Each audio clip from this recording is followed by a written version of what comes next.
Ladies and gentlemen, and everybody else, welcome. All right, that was a little bit too dramatic for me. Anyway, welcome everybody. And this is, again, fantastic seminar by fantastic sponsor tonight. I'm Jonne Harja. I'm not the sponsor. I'm the lead coordinator of the IGDA Helsinki here. And one thing before we start about your Wi-Fis. Actually, you don't have to put them off this time because we have a brand new set of microphones. Actually, Maxine got these for us, so that is really amazing. So everything will go perfectly today. Nothing can go wrong, right? But that's enough of me. I'm losing my voice, and there's way more interesting people today. I'm still waiting for them. I don't know if they're... Oh, okay, enough of that. They're here, and I'll give my... I'll just step away and let these people do the talking for now. Thank you, welcome. Here you go, Milla. Thank you. So, is it too loud? Good, yes. So my name is Milla Pennanen, and I'm the coordinator of Game Makers of Finland. And okay, good. So welcome to this IGDA gathering, which is sponsored by us. And this event will be streamed in our Twitch channel, but only us will be filmed there, so you are safe, don't worry. And this will be later on showed in YouTube, in our YouTube channel, so you can check it later there on. And also all those 2 people who are following our stream right now, welcome. What? Yeah.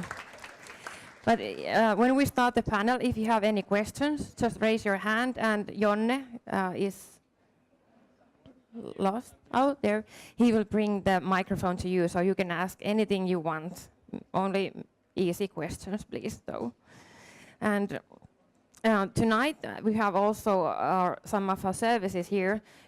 How many of you have already took their photos in our photo booth? 7.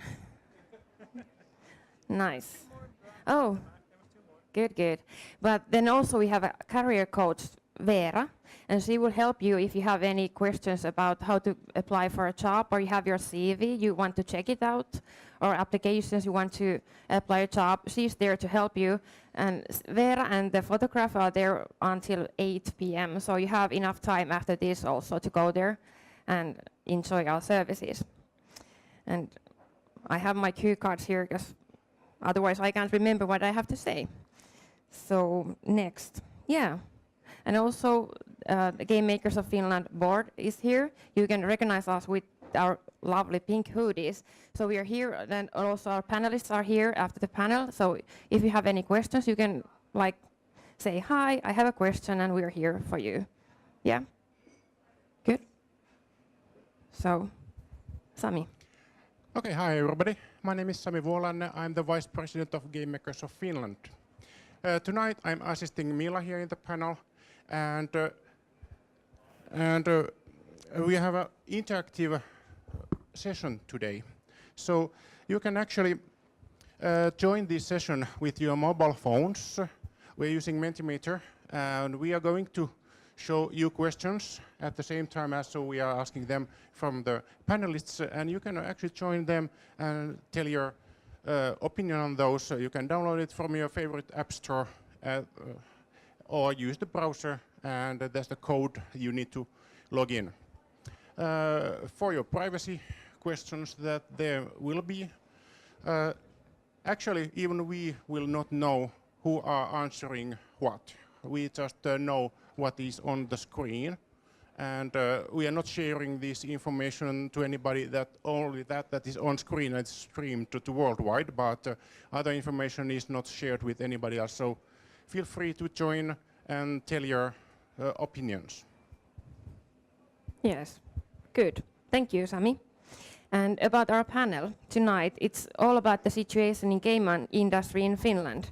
And we made a survey last year and we asked about how you feel things, about your salaries, work times, stability, and other quite interesting things, and we're going to talk about that today. And we got almost 200 answers last time, but we're going to make this survey again in this year, and I hope that we will get 1,000 answers or something like that, and I hope that you all will join that. And yeah, Sami, it's your turn. Okay, I was late with this one. You were too fast, but sorry about that. You want to say something about this first? Well, okay. So about the survey, we made a portrait about typical game maker, and I don't know if any of you will say that, hey, that's me. But a typical game maker is 33 years old and has a bachelor's degree on computer science, has a full-time job, works and lives in capital area, is a developer artist and earns 3,800 euros per month. Is anyone here who says, hey, that's me? Yeah. Oh. So remember to answer when we made the survey again at the end of this year. Okay, for starters, let us know who we are better, while Milla is checking with the panelists who they are. Please tell us who you are. Where's my... Yeah, so now it's time to get your mobile phones and... What? Oh, Sorry. yeah. So now get your mobile phones and go there, use the code, and put the company name there. And now, let's introduce our panelists. Let's start here. Oh. Hello, yes, wonderful. Hello everybody, hello the two people on the internet. I'm Häll, or Helli. I'm a teacher at Metropolia at the moment. I'm also a student at Metropolia, third year student at the same time. And we started a small startup 2 years ago. I think LinkedIn just told me that I had a work anniversary. And yeah, I think I'm here. I'm also doing a lot of IGDA things, so you might have seen me around here a few times. People usually remember that bald guy walking around, but I'm probably here because of the educational side of things. Thank you. Hi everybody, my name is Mariina Hallikainen. I am actually from Tampere, so I did not recognize myself being or assuming that everybody's from the capital area, but there is game development outside of the capital area, so, you know, apply to Tampere, woohoo! The beer is cheaper there. And I work at Colossal Order, I'm the CEO, and I guess I'm bringing some kind of point of view from the employer point. Hello, I'm Koopee, Hiltunen, and I'm the director of the Neogames, which is the hub of the Finnish Games Industry. And the reason why I'm sitting here is that we have been following the Finnish Games Industry since 2003. We have been making some studies about the Finnish Games Industry. We have been around for a long time, and that's the reason why I'm trying to give, as an old man, I'm trying to give some perspective what is going on at the moment and kind of compare it to the history also. Hello everybody, I'm Jenny. I'm a 3D artist at Sulake. I studied at Metropolia, 3D visualization, and maybe my perspective is that there are not like that many women still. It's getting more even, but it's still not even, so maybe I can bring a perspective to that, like how it's like to work as a woman in the very male-dominated industry. Hi random internet people, nice to meet you too. Thank you. Well, I think now it's time to give huge applause to our panelists.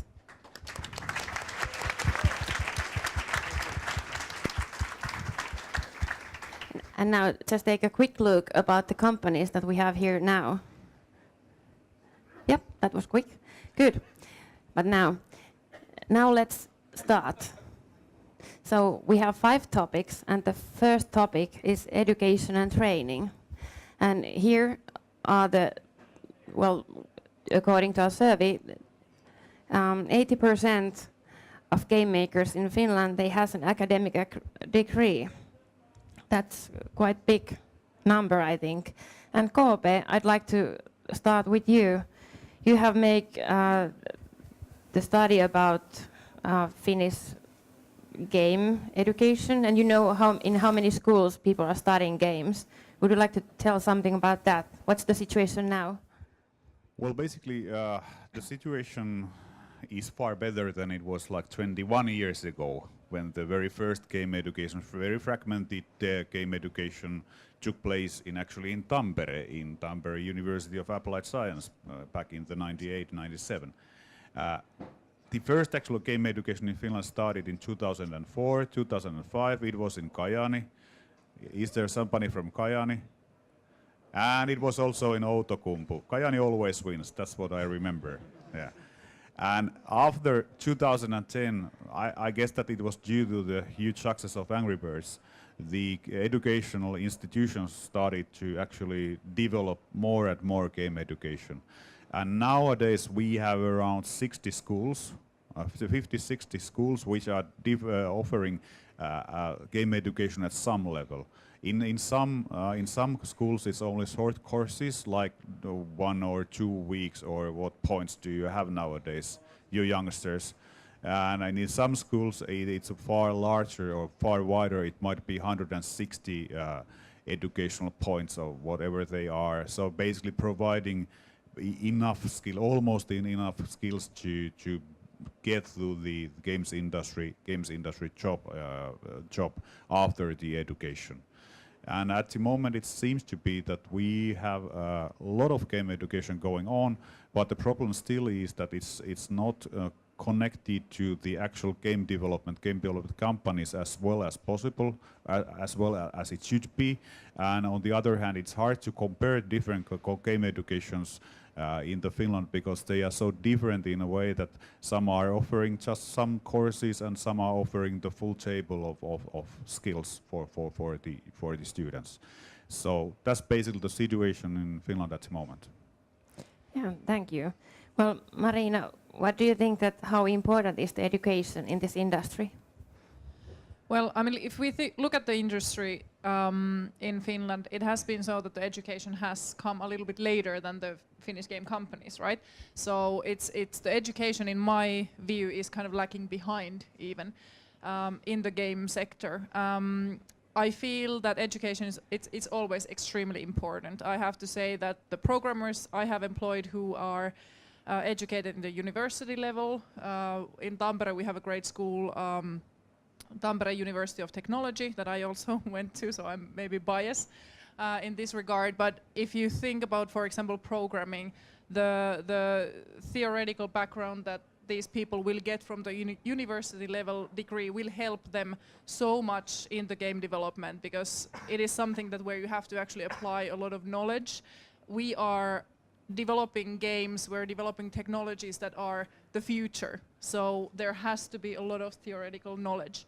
And I feel that one of the concerns I have for the Finnish education is that we have too low quality education, and then we have a lot of people graduating from schools that are not up to par what us employers are looking for. So this is something that concerns me, and I do feel that in the industry we have kind of learned that there's a lot of people who have studied themselves. I actually just employed a person from Italy who is one of the modelers of City Skylines, and he has no background in any kind of computer science education.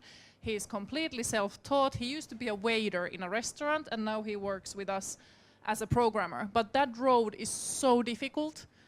It is unnecessary. I think there is extreme value in going to schools that provide good theoretical background, and then you learn how to apply knowledge and will be able to go not only to game industry but some other industries as well. So when you're choosing the school and thinking about what kind of education you want very strong foundation that you can apply to most of the industries in Finland, for example, or in the world. Do you know what are the expertise that is mostly needed right now? Yeah, I like the phrasing foundation, because that's what the education is. It's foundation for ability to learn more when you are actually working in a company. So that's what the education is. When it comes to the games industry, we are actually going to publish a study about the issue, our own study about the Finnish games industry. We do it every other year. And we ask the companies what kind of people or what profile of people they are willing to hire in the future in next 12 to 18 months. And the answer was basically that we want to have all kinds of people. We need community managers, we need programmers, we need graphic designers, we need game designers, we need a lot of people for with different profiles in the games industry at the moment.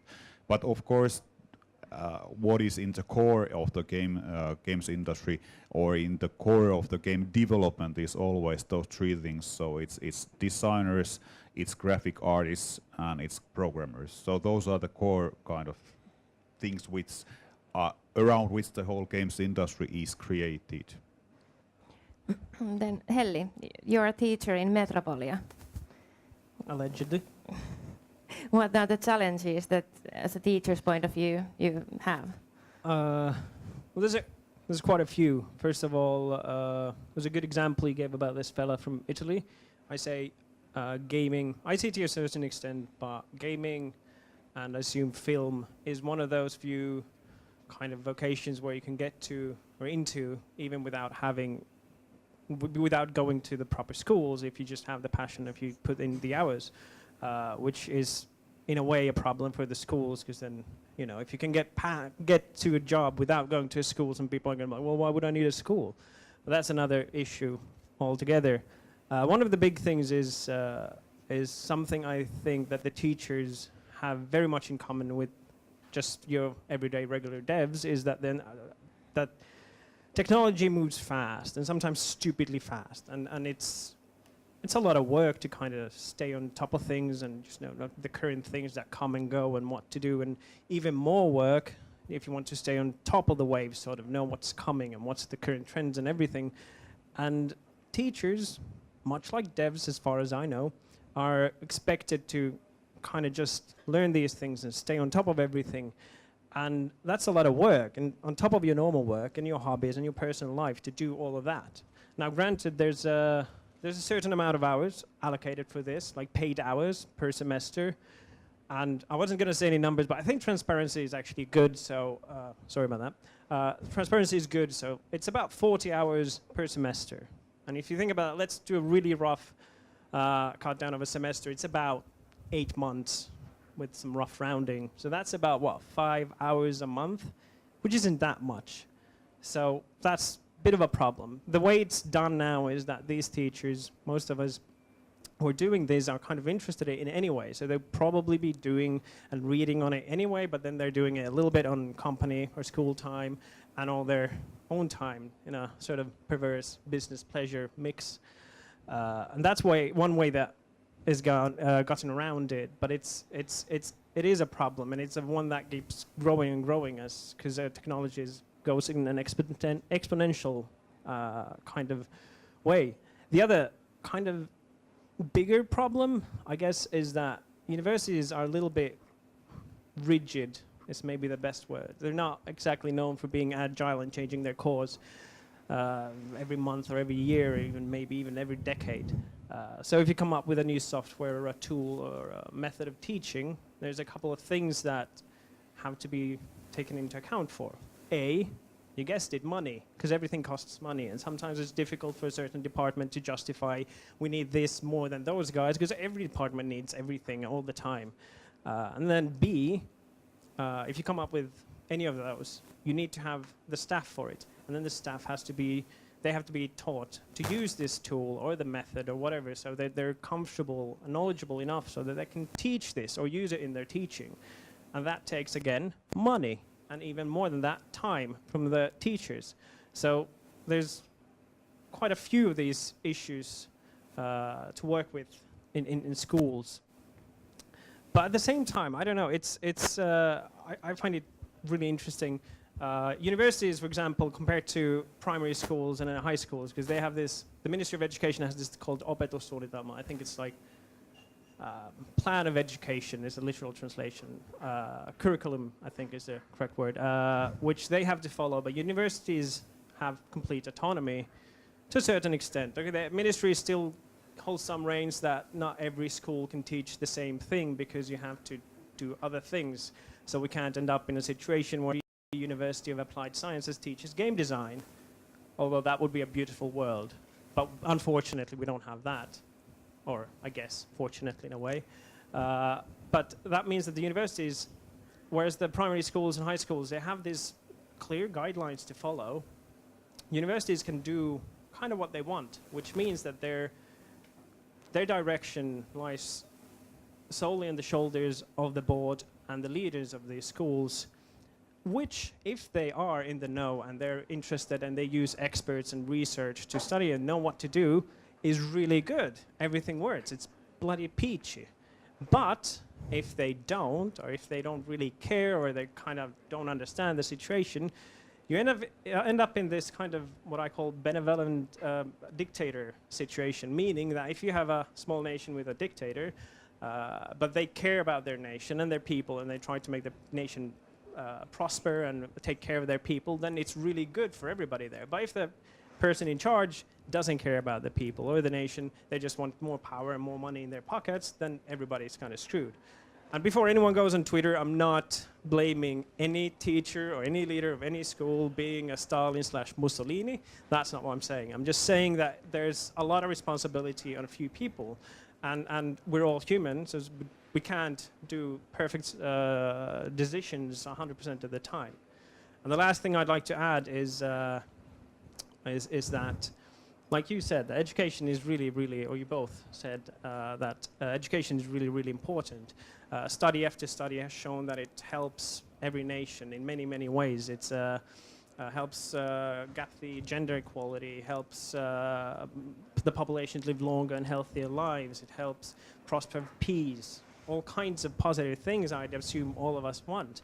And a tiny nation like Finland, we don't really have other options than to shine with our education, because we can't compete with industry, we can't compete with raw numbers, we just don't have the critical mass for that. And I can tell you that I see this, and I assume it's the same in other schools, that in Metropolia we get these teachers year after year, and there's potential, there's a tremendous amount of potential there. But it sometimes feels kind of like a bit of a waste when we can't give them all the guidance we should be able to, because there's too many people and we don't have enough time for everything. And I hope we could do more. Sorry, went a bit long there. Thank you. But now we have to ask from an ex-student, Jenny. You studied 3D in Metropolia, and now you're working as a 3D artist. So where would you be now if you haven't studied? That's actually a really good question, and I'm kind of happy that I didn't have to see that live, that I actually did study and did end up being at Sulake. But I definitely agree with you guys that education is really good foundation for this kind of career. And I've seen people who are just like really insanely good at what they do, and they push through like no matter what, like they study alone. But it's a very rough road. It will hurt a lot and it will take very long, but it's something you can do.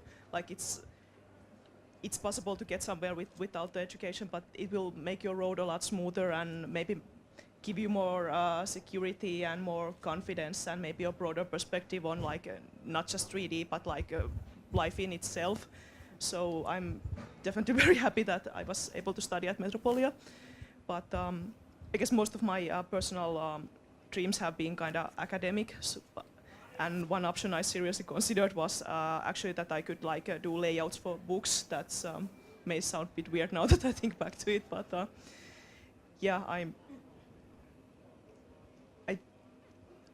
I find personally very hard to imagine myself not doing some kind of academic thing, because I really enjoyed my time at the uni, and it feels very hard to think my life without it. If I may add, I do feel that from the employer and company point of view, education is key.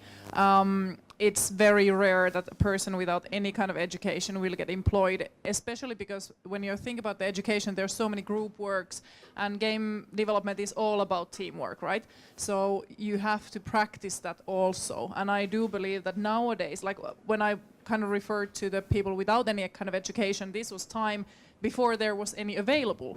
So at Colossal, for example, we've been around for 10 years. We have a lot of people who have education background in the uni for computer science. So not actual game development studies, but relevant education that applies to what we're doing. So I would say that it's extremely important that if you're pursuing a career in the game industry, get an education. Just pick the school very carefully that it's good quality education. In the end note, I guess this might be the end note for this topic. I would like to say that it's not only about education, it's also about the active learning. So education is good if you are kind of willing to educate yourself.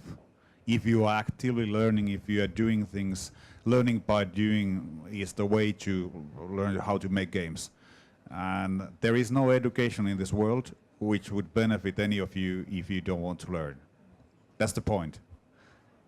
That's I think that it's one of the key points. We are always discussing about education like it's like some kind of miracle cure for things, but it's not. It's about you. It's about your will to learn.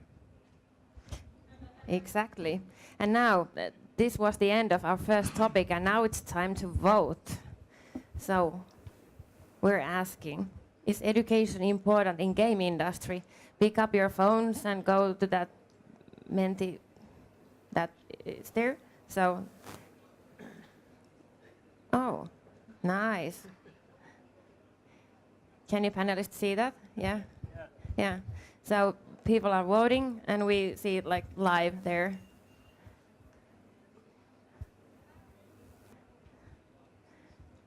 Yeah.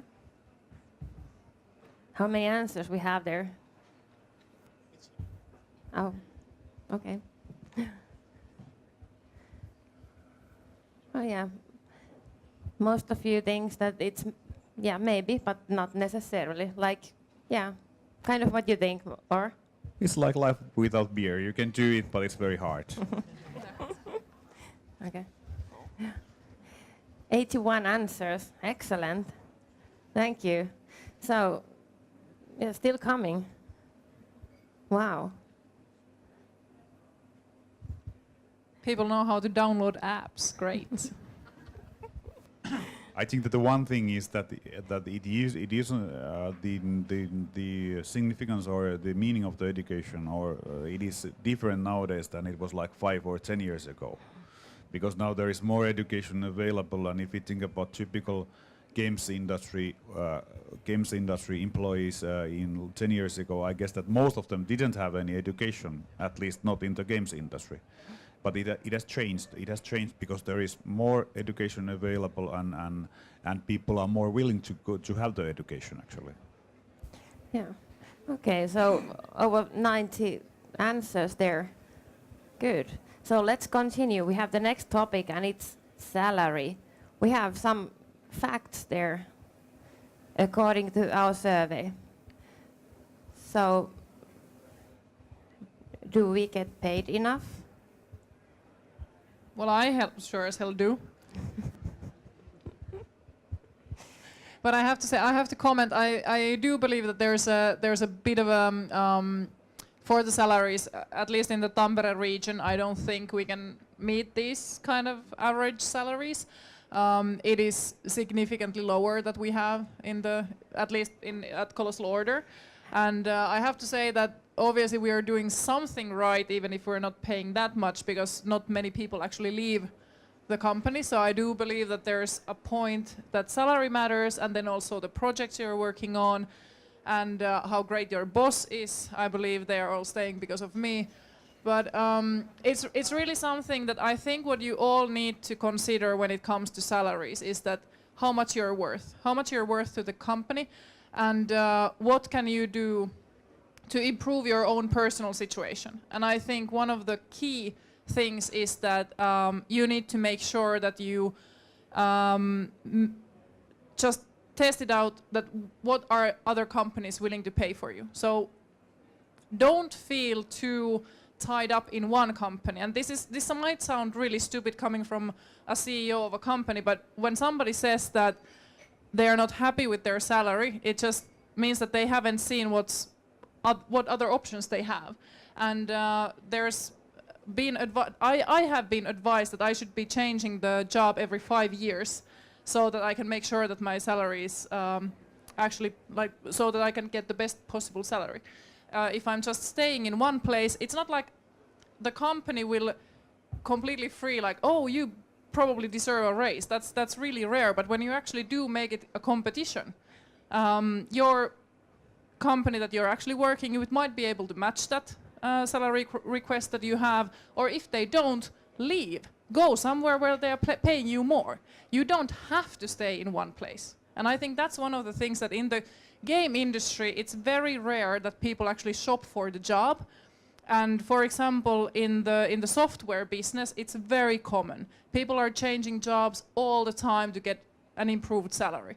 And I think if you don't do it, it's kind of stupid, to be honest. Yeah, and our survey showed that the salaries are 300 euros higher here in the capital area than outside this area. 300 euros, but of course the living expenses here are higher also. Yeah, let's see how many Colossal Order employees are knocking on the Helsinki company doors after this, but I'm willing to take the risk. Yeah, I guess that if you talk about the salary, the capital area has always been highest paying area in Finland, and there is actually 4 things which are affect to the salary or which are significant when thinking about salary. It's the location of the company, it's the let's say establishment level of the company. It's the employees' working years. So are you a junior or are you a junior? And to some extent, it's also what are you doing. So if you're a programmer, graphic artist, designer, if you are working in the management position or so on and so on, all those affect to the salary levels. And then there is, of course, different kind of company benefits, which might be in some cases quite significant for this kind of success fees or bonuses or extra holiday fees or Himalaya leaves, as they call them. I have never had one, by the way. And this kind of stuff which might also be significant when it comes to the salary. And this all should be considered when you think about what is the composition of the salary. It's not only about money; it's about other things also. And it's also about the project. What do you want to work on? If you want to go and work at a startup where you're creating something completely new, you can't expect the salary to match an established company. So it's up to you that what is important. Is money the most important thing? If it is, you have to find a place that pays you the salary you want. And if you're not getting it, then you have to figure out what's the performance you have. How can you improve it to get more money? But it's also. But I have lost an employee. One of the guys resigned because they wanted to start their own company, and I knew that they would take a significant pay cut, but they were just like, yeah, I'm done with city builders, I want to go and work on something of my own. And that's totally cool. I mean, you should do what you love and then figure out about does the work make you happy, how's your salary matching that. So it's about a lot of things. And also, as Koopee mentioned, the benefits. Many of the game companies have significant benefits. At Colossal Order we have our own gym, we have all the sports stuff, and really cool incentive bonuses. Basically, depending on the performance of the products we're working on, people are getting bonuses based on the sales of the game. Things like that might not show up in a salary per se, like in a questionnaire like and this. our next topic is all about benefits. I jumped the ship there, Yeah, didn't I? thanks. Sorry. But no, but if I may ask from Jenny, that when you applied a job in Sulake, how did you know how to ask the right amount of money? What did you do?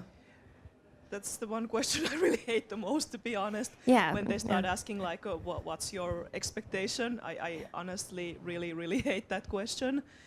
But I sort of had a general grasp because of quite many of my friends who also work the industry, so I kind of knew what they were getting, and I kind of tried to evaluate what's my level and how badly do I want the job? Like, do I take it at any cost, or do I want to look myself in the mirror later?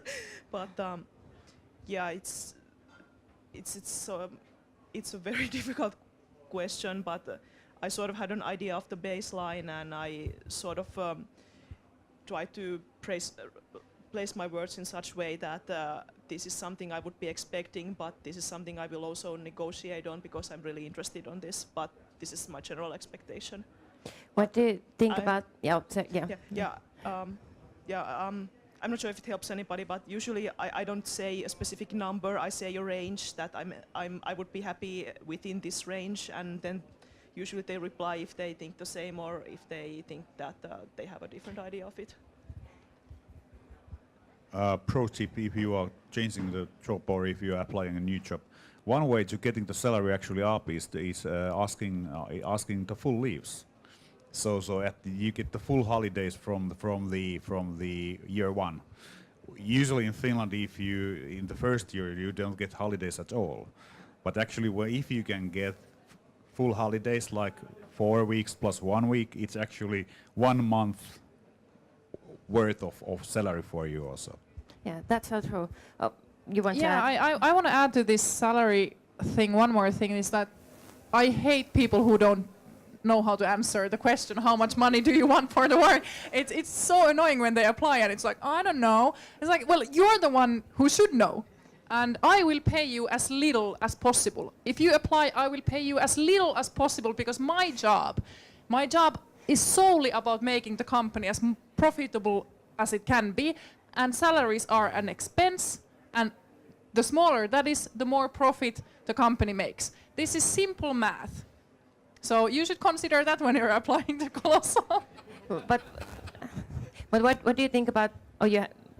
If I say my question and then you answer whatever you want, yeah. So, Sure.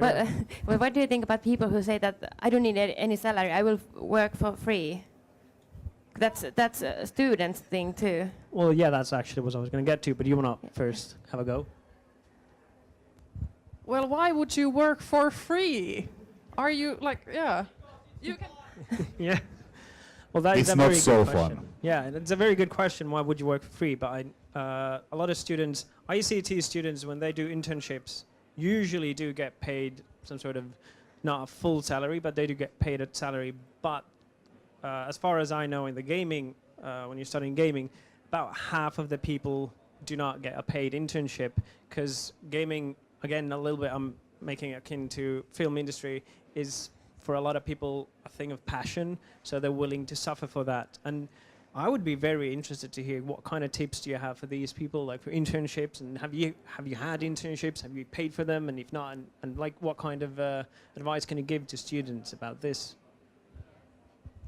Well, basically, at Colossal Order, we don't pay for interns. We don't pay for interns. If you want an internship, it's a huge risk for the company. We're so small. Colossal Order is 24 people at the moment, and interns always take a lot of time. So it's not beneficial for the company to take an intern who will take around 3 to 4 months to get into the actual job, and then they are probably worth some money to the company for maybe a month or two. But what we do try to always consider is that we only take interns that we feel that we can employ after the internship is over. And for example, currently we don't take any interns because we don't have any open positions that we could fill after the internship. So that's something that I feel we're kind of the good guys in that sense, that I never consider taking an intern and getting anything profitable out of them. It's really unfortunate in a sense that I do feel that they are there. They get the benefit that they learn. We get the benefit that we can test out the person for 6 months, figure out if they're a good fit for the team. I think around 70% of our interns have been employed by us, so I think that's a pretty good ratio. But for the internships, I think this is something also that is changing. That when there's enough competition, we're gonna, well, in a sense, like with everything in business and capitalism and everything, it's all about the supply and demand. So if a company needs workforce, they will have to pay for it. So in that sense, if an intern feels that they are, or a student feels that they are really worth money for the company, you can seek for an internship that actually pays. And then figure out the benefits. And then there was somebody saying that you would work for free because it's fun. Well, that's cool for you, but I mean, come on, we're working because we're trying to make a living. So if you have hobby projects, that's completely different thing. But if you think about a startup, if the startup can't pay you salary, you have to have some sort of deal. Like you have to get ownership, you have to get some kind of bonus, some kind of promise that you will get money out of it eventually. Why would you ever use your time for somebody else's, like for somebody else's pure benefit? You have to be smart about it. It's your responsibility. A corporation is not evil because they want, it's because they can. Yeah, I guess that one point of thinking this thing is very philosophical. If it feels fair to you, do what you do. If it feels fair, do it. But if it doesn't feel fair, don't do it. That's very simple in a way that if you have a feeling that I'm oppressed or I need something more, then you should consider if you should find another way. Another venue of doing things you want to do. But if it's fair for you, so, and if it's open in a way, that you openly see why you are doing this, or why the employer is paying to you, you are happy with the employer, so that's your choice actually. This is, in a way, free country, in a way. Good. Do you want to add? Yeah. Yeah, it just came to my mind that we actually had this discussion recently at the office that is it like morally acceptable to take interns if we cannot pay them, and people were very biased about it. That we couldn't like really find a solution yet if it's morally correct or not. But I personally kind of think that all value isn't really money. Like if you're really at the beginning of your career, like somebody who can recommend you and they have a good reputation, it actually can be worth its weight in gold. If you can, like, if the project is coming out soon and you can get your name on it, like, I'm not supposed to say that work for free, but sometimes it might be worth it, but it really depends. And I think you people made an excellent point that it's yeah, it's on your responsibility to think about, like, is this thing worth doing to you? But I think my input is that all things probably shouldn't be measured in money, especially if you are like really young and you can get your name on a good project, or you can get a powerful recommendator or something like that. Yeah, and you make a shortly, sorry, because we have to move on. So one really quick thing, because when you're an intern, you're usually a student at some establishment, so you have student allowance, so you have some sort of income that it will lead to your graduation or something. Then it might be beneficial, but you know, free that you don't have any income, don't be stupid, guys. yeah, good. And now we wrap up this topic too, and it's time to vote again. And while we're voting, you can say something if you want, hopefully. But Hell no! yeah, that's not an option.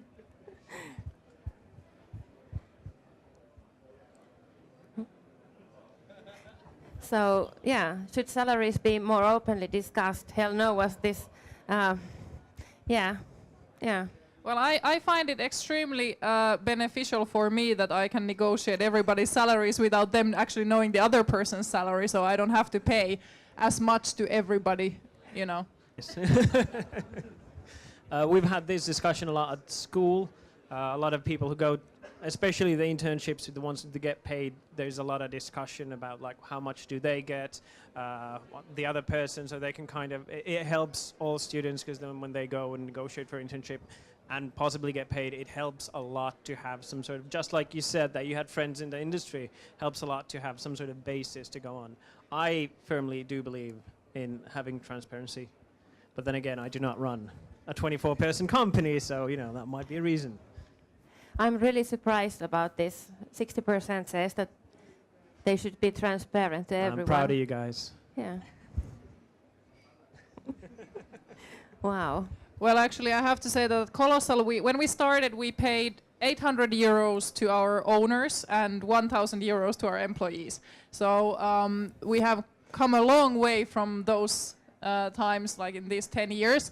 And how we have the salaries now, it's completely based on your years of expertise, how long have you worked in the industry, what your position is, do you have leadership responsibilities or not. So they are very, very even in the sense that for the same position, you do get pretty much the same amount of money. So it's not that. But for me, I do feel that it is a personal thing in a sense that it is something that, as I said, that I hate people who don't know how to ask for money. It's like I feel like they don't even deserve to get any if they can't ask for it. Good. But now let's continue. Well, bad. No, but we have to now move on. And our next topic is benefits and work culture. And here is this lovely box of boxes. We asked about the employment benefits in the companies. 90% said that health insurance, they have that. That's kind of a legal thing that you have to have in a company. Well, actually, you have to have accident insurance that is regulated by the law, and then I do believe that most of people might have understood that there's a health insurance that is actually during your free time, and also if you have something for, like that you can visit a specialist doctor, for example. So that's a benefit. But of course, all the companies in Finland do have the basic accident insurance, but of course. Do the benefit? It's also occupational healthcare, työterveyshoito, whereas there is a wide variety what can be inside occupational healthcare. For some, it's even expert doctors and opticians and everything like that. But for some it's only the very basic stuff. Yeah, but are the benefits important? What do you think? Of course they are. But Yeah, I was just going to say, because you were talking about the earlier thing about the benefits like that. It's not just the salary. Sometimes benefits need to be counted in. And I used to work for a Swedish IT company, and I was in sales. Being completely honest, I did not like the job, but the people and the benefits were good enough that I stayed there for about 2-3 years. And so I do think the benefits can definitely make a massive difference. At least in my case, it was so big that it just felt foolish. Well, salary was decent as well, but like all together as a package, it felt foolish not to stay there for longer until I was just like completely done with it. So maybe we actually would have been healthier to leave earlier. So take that how you will. Yeah, Koopee. I remember back in 90s, I changed the company because the previous company didn't want to give me Nokia communicator. And that was the sole reason why I actually changed the company. Because they said that, no, you don't need a Nokia communicator, you are good with that Nokia, crappy old Nokia 3100 or something like that. And then I called another company and asked them, okay, what is the salary? It was around the same as I used to have. And then I asked, do I get a communicator? And they said, definitely yes. And I'm coming. So that's that story about the benefits. Actually, the benefits can make a difference for a company. And it's not only about the benefits, it's about the working culture, it's about how good you feel, how stressed do you feel, what kind of boss do you have, what kind of co-workers do you have. For instance, something like snacks and fruits, well, I don't eat any of them, but if you, for instance, free beer, I would be willing to change the company. If it's a good beer, artisan beer, something like not kind of cough or something like that. These kind of things, they actually make a difference in some cases, because those are the quality of life. It's not all about the money. The quality of being is not all about the money. It's about how you feel. And if you feel better in one company than another, even if the salary levels are the same, it's no-brainer. Yeah, and you have to kind of think about it when you're comparing the actual monetary salary and then the benefits on top of it. That how does it apply, because if you think about the exercise and culture vouchers, that's 400 euros per year that you can get tax-free. If you think about that added to your salary, you kind of get a huge benefit from the exercise and culture vouchers. We share those to our employees, and we always hope that they choose exercise over movies. They don't, but it's fine. We have our own gym, and we nowadays also go play paddle, which is very cool new. Paddle? Yeah, it's like tennis and squash combined. Nice. Very cool. And also the fruits and snacks. We don't offer beer at the office. We have a rule that there's no beer in the fridge, but we have like soda and kombucha or something. Somebody asked for like kombucha or coconut water, and I decided that kombucha is the, choice, obviously. I don't get people who drink coconut water. But anyway, the benefits are something that you have to consider. And I actually have been talking a lot about how work and job should feel, and you should enjoy the work you do. You should love it, because if you think about the amount of time you spend at a workplace, if you don't like your job, it makes you miserable. Why would you do it? Unless they pay you like boatloads of money, you might be able to cope with it. But it's also about something that we at Colossal have been thinking a lot about, that how can we make our employees, how can we make our team feel better and enjoy the work? Because let's be honest, making games sometimes it's really hard, can be super shitty. There's deadlines, there's things that don't work, then you have community that is like, I don't know, threatening to like kill you or something like that, which is horrible. And then we just have to cope with that. And then we might go and drive rally cars on ice for a day because it makes us feel good. And that's something that all the companies should try to figure out the best work they can. So the benefits really support that. Nice. So now we move on to the voting again. But you can still talk when we're doing this. But now we're asking that, which would be the most important value when you're when you choose between two dream jobs? It's missing few words there. What of these three would be the main thing for you when you choose a job? Koopee. Well, one more thing. If you want to get a high salary, there is a couple of places where you can get a very high salary. If you go to the West Coast, USA, the salary level is very, very high compared to Finland. It used to be so in UK. I don't know what is going to happen with the Brexit. Probably they can't figure it out. But the story is that if you go to the West Coast in UK, for instance, it basically means that also your expenses are going to be very high, because there is no social security or that kind of stuff, which is extremely good in Finland. We don't see it when we are in Finland, but every time I have seen somebody coming back from USA, they have been telling that it's actually they are saving like $2,000 or $3,000 every month because of childcare and that kind of stuff. And that's in that sense, if you think about this about the global scale, we also have to consider the Finland as an environment for game developers to be. To add to that, I've actually not going to name any names of people or companies, but I know people who work for HR for different game companies in Finland, and they've told me about these situations where because we have a problem in Finland, we don't have enough Finnish people to fill all the positions, so we got a lot of people from abroad. So when they've talked for especially US-based devs, and when they talk about first the salary, when they talk about the salary, the people are like, okay. Then they talk about the benefits, and they'll be like, okay. And then when they just start talking about, like, there's overtime is always paid, it's not expected, and then people are like, wait, what? Is that true? What? Is that even possible? Is that livable? So yeah, it's definitely, these are things that are not shown always in the salary, but they are extremely important. We have to remember that in Finland we have excellent laws that protect the employees. So, oops.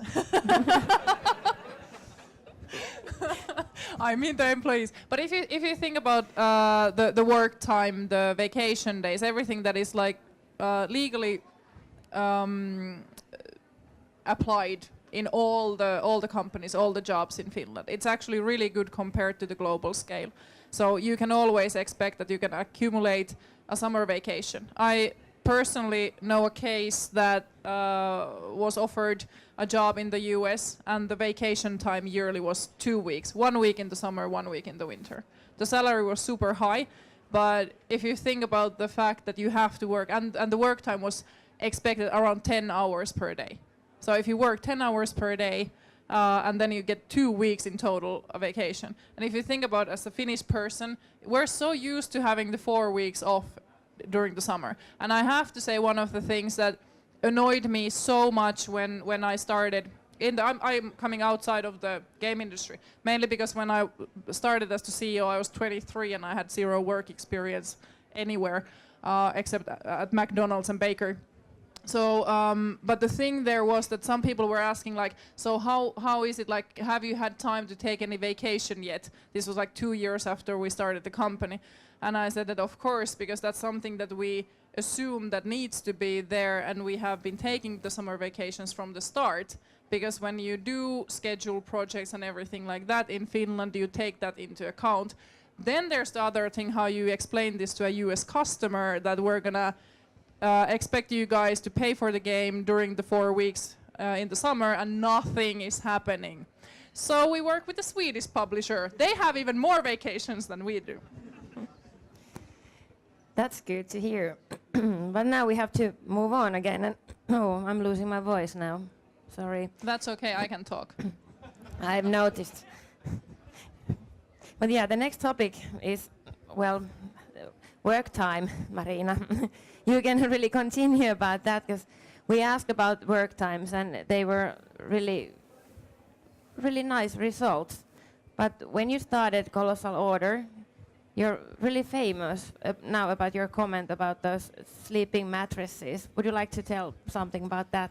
Well, I would hope I would be famous for something else, but I guess this is the story that people will remember me from. So basically, when we started Colossal Order, we were 5 people, 4 devs and I, and 2 of the guys brought these like air mattresses to the office, and they were explaining like, oh yeah, we're gonna work 16 hours, and then we're gonna have a couple of hours of sleep, and then continue working. And I told them that they will have to get rid of the mattresses, or I will take them outside at the parking lot and burn them. And I told them that you're gonna work the normal hours, then you're gonna go home, meet your family, sleep, take a shower, eat, and then come back to the office refreshed and able to work. Because I do firmly believe that no person, I know there's probably a lot of devs who have this flow, right? You probably, yeah, I can't stop programming, it's too important, I'm in the zone. I don't believe that at all. Like, as I have been running the company for 10 years now, I see that people who have this flow thing, it's always so that they get so tired after the flow. So I'd rather have my team working 37.5 hours per week. And we do have some flexibility. We have which is legally allowed, it's the ±3 hours per day. So if you are in the zone, it's okay to work for 30 minutes more, and then, you know, come in a little bit later the next day. So you even it out. But to have like 16 hours, let's be honest, you're gonna get tired, you're gonna be sloppy, and then we're gonna be fixing shit ton of your bugs. So don't work like that. It doesn't pay off. Is this like, okay, I'm done, mic drop. Yeah, that sounds really good, and you should be proud of that. Yeah, we all should be, I think. But Koopee, you have something? Yeah, I think that grunching is inevitable. Sometimes it's inevitable. I firmly believe that sometimes you are in a situation when you have to crunch, because the world around you is changing. There might be a delay in the launch date, or there might be something like that which causes you that sometimes you have to work. But you don't have to. It has never been in the Finnish games industry as a custom to kind of try to get a maximum crunch, or there has always been a tendency to avoid the crunch. And I think that is one thing which is very different in the Finnish games industry compared, for instance, to UK, where I have heard horror stories about people who have been working in the UK game companies like 18 hours for 18 months or something like that. But we have never had that kind of glorifying the crunch thingy in the Finnish games industry. Well, I do disagree with that, because I do feel that crunch is a weakness of the leadership. It is inability to schedule projects, take into account setbacks, and that's something that sometimes we have to work harder, but basically to plan projects too tight, that's something that management should be able to avoid, because they should be the ones anticipating these kind of risks. And that's about professionalism. And I do also feel that there has been quite a few war stories where people have been like crunching and it was the best game ever, also in the Finnish industry. And that was something that set me off really badly when I started 10 years ago. I actually came to the Helsinki IGDA and I was talking to a lot of people, and there were these like demo scene stories. And some of those were from the professional environment. And I do feel that there has been a significant change to a better in the last 10 years and in the last 20 years. That it's not only young, passionate developers who are in the demo scene, they have no families, they are in their 20s. Of course, at that point, you're going to be fine working 24/7. But when you start to get a little bit older, you might have relationships, family, hobbies, something else you want to also do in your life, and you start to kind of grow up, let's be honest. And it's something that I do feel that the Finnish game industry is growing up, and crunch is not, as even the questionnaire shows, that over 60% feel that their work time is suitable. And I do feel that there are times that are more relaxed, and then there are times, like for example, before a game is going out, there's a lot of things to do and it requires a lot of focus. But there is the thing that I feel that at Colossal and in my work, it's extremely important to take care of the team so that they can work even after the project is over. So I'm thinking always one project further. And I have had a fight with a developer because I said that their work was good enough and they felt that they still need to do a lot more. And I told them to stop and told them to go home. And it was quite a mess. But now everybody's used to that at the office, so they just quietly leave, which is fine. Good. Now it's time to ask from the audience again. Oh, yeah. So we're going to ask you about crunching. And while the audience is voting, Helli, do you want to say something about? Yeah, I was actually just like, shortly. Dear Lord, I hope all students would hear that, because no matter how you tell them in the beginning, in the first week, okay, this course is 7 weeks. At the end of the week, there's a project, there's a presentation, there's something. Start thinking about it, start working on it. Let's be honest, all of you who's been a student, how often did you leave it to the last few days? Yeah, exactly. Probably everyone has done it. And I guess that's something school should get better at. But then again, school is also a good place to fail in a safe way. So you can learn that, crunching is actually horrible, because how often have you made a really good presentation or a project or anything like in the last 2 days or a week instead of like doing it in pieces? So yeah, I do agree wholeheartedly. Yeah, Koopee. But now there's 1% says that it's necessary for the industry. Yeah, but So the kind of Mariina reminded me about the one thing. It's the smallest difference which can be seen by anyone else but you. And this comes to the creative work. If we have a creative person doing something and actually doing it constantly over and over again, at some point there is no difference in your work which can be seen anybody else but you. And that's when somebody should step in and say, as you said, it's good enough. It's good enough, not anymore, because there is no difference which is visible for anybody else but you after you have been doing this like 40 hours and you are willing to do it 80 hours more, but nobody notices difference. And I think that this is pretty much about one angle to the crunching is that people are very ambitious about the things what they do, and they want to do it over and over again until nobody sees the difference anymore. Yeah. I still have to add, because the opinion of crunching, it's sometimes okay if compensated. I do feel that there's a difference between crunching and overtime. Overtime is something that is agreed upon. I as a boss may come to you and say like, okay, our Swedish friends forgot to mention they need these assets for marketing material.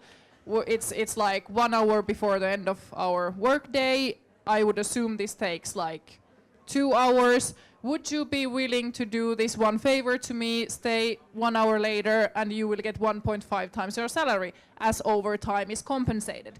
But I do feel that crunching as a phenomenon or as a word always means the kind of expectation of working really hard extra time without compensation, and it being, kind of a silent agreement. And I think that's the thing that is definitely wrong. Happens globally, happens also probably in Finland sometimes, less than before, I believe, and in professional proper game companies should never happen. Overtime is a different thing. It's always agreed upon. And now we actually agree about this after a little bit of conversation. Good. That's the way how things kind of develop when you discuss with the people. We have now peace here and no fights coming, so thank you. But now we have like 10 minutes left, and our last topic, which is about companies and stability. Thank you. Yeah, we don't know anything about that. But in the past 6 months, there has been at least a couple of really tough situations in different game companies. But nevertheless, people feel really stable. Yeah. Well, I mean, if you think about game development, it's really volatile. It is the nature of the business that you make a game and you can't know if it actually succeeds or not before actually some people buy it or don't buy it. So it's really game industry. Actually, if I could choose now, I probably wouldn't work in the game industry. I would be running Caruna. But the thing is that the stability comes from long-term planning. It comes from professional management figuring out what is the next step after the next step. So I do feel that there's a lot of Finnish game companies that have long-term strategies, have really good financial backing, they have investors. We don't have any, we just made a game that sold really well, so we don't need them. We feel very stable in the business, but I do have to say that of all, like comparing to other businesses, I do feel that game industry is quite fickle, and that's something that we have to, as industry professionals, prepare for. And I do feel that it's quite nice that people feel so confident about the work they do and the companies they work at based on this questionnaire, unless all the answers came from Supercell. Jenny, you want to add? Yeah, well, I don't know if my opinion is biased because Sulake is kind of really well known for the stability, and while I've been there, I've noticed that that's really true for them. They are very, very stable and they're very steady company, and it's a joy to be there. But actually, before Sulake, I've been in a startup and I've been a few other places, and I kind of agree with Mariina that stability is the nature. The instability is unfortunately a little bit in the nature of the industry, and you cannot help it. There will be sudden surprises, good ones and tragic ones, and if that really goes against your nature, you might have bad time being in the industry. You kind of have to get used to those surprises sometimes, and kind of little bit hope that if you do your work well and you have a nice portfolio, life will carry you if something bad happens. I kind of feel that has happened to me, that I try to do the best work I can, and I hope the other people see it later when I show it to them, and I feel that has been true for me. But it's the industry is prone to sudden surprises, and you cannot really help it. But it's kind of exciting at the same time. But is And it? yeah, sorry, you have Yeah. to be quite selfish about it. Like if you think about it, like you have to be willing to change jobs, and that's something that you at certain times in the industry you have to put yourself first and figure out what's right for you. And especially if the company is in a dire situations that they, for example, can't afford to pay you salaries, you have to really think about what to do at that point. And it's something that I think that it's at that point every man for themselves kind of situation. And I do feel that at Colossal at least we try to have a lot of transparency in this regard. For example, our very first game that came out in 2011 called Cities in Motion, super cool mass transit simulator. I hope you all played. Super sexy game. The first year for Colossal was really, we had funding for 1 year when we started, for 12 months. And 4 months before we ran out of money, I started to feel slightly panicky that we're gonna run out of money, we're not gonna get a publishing deal. So what I did was that I showed up with a brave face to the office and cried myself to sleep at home at night. And I told the guys that, okay, we're gonna do fine, but we're really in a situation that this might end in 4 months. That we don't have money to carry on, so we have to, and I have to get this deal done. Kind of gave a little boost to the guys to work their best, not crunch, we never crunch, but gave the motivation. And I think certain type of transparency is key in this type of work. And I do feel that if you are kind of entering the game industry, you have to realize the type of industry you're about to enter, that it is something that it's very hit driven. Some projects fail, even if you did the best work you can. Projects get cancelled. Some people just don't audience doesn't find the game. It might be a flop. It might be a great game and nobody buys it. And those are the things that are emotionally straining. And at that point, it really matters what kind of team you have around you. That the support and the company's support and transparency. How does that all support your well-being at work? And I think those are important things to also consider when choosing the company you work at. But according to the situation right now here in Finland, I heard a rumor that it's looking really good. Would you like to say something about that? Yeah, well, if you think about 24 years of the Finnish games industry since the establishment of the oldest still existing companies, the situation has never been so stable as it is now. And if you think about all the people working in the Finnish games industry, I think that well over 80% of the people are actually working in the companies which are stable as they can get in the games industry, because there is no stability for eternity in the games industry or any other industries. But this is as good situation as it has ever been when it comes to the stability of the jobs in the Finnish games industry. So what else to say? I agree basically with the figures of the or opinions. Good. Helli. Yeah, I was actually well, when talking about games and game industry, you can't really ignore the US. Like we've also talked about it here.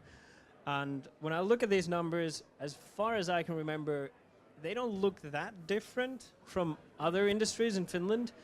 And I think that's partially, especially if you compare it to the US, we're really, really lucky, and we should be quite happy that we had such good, like you said, very good laws that protect and help the employees. And I think that really helps to get that safe, stable feeling in companies, even in the game industry.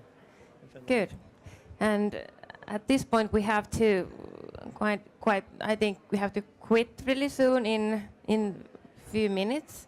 But I believe that this industry is really evolving, and I'd like to raise a glass to Women in Games Finland. That's now a legal association, which is awesome. Are there any from Women in Games? There, come here. You're member of the board, right? Yeah. Would you like to say something at the end? You have like 1 minute. I have no idea Sorry. what to say. I'm just happy and proud to be part of this. Really, that's Well, I have really, to be honest. I'm a member of the board. Yeah, I'm taking care of the partnerships, so that's what to talk to me about. God damn it! I shouldn't have raised my class because I don't really know what to say. But you had the meeting 2 weeks ago, Yeah, the founding yeah. meeting, so it's really new. And if you don't Yes. already haven't joined the Women in Games Finland Yeah. Facebook group, do it now. Yeah, it's also open if you don't identify as a woman. You can Yeah. join. Yeah. No matter your gender or any other Yeah. feature you might have. And we, Game Makers of Finland, will cooperate with Women in Games, definitely, and do some stuff together more often. And now it's... Thank you. Yeah. And now we have to end this, but we have the last voting still. You can vote, and after you vote, you can clap. Oh. So, is Finland the best game country in the universe? What? You don't have Canada as option. What's that Finland there? You don't do the Canada. Oh. That's a good answer. Okay. That's great. Now, thank you all.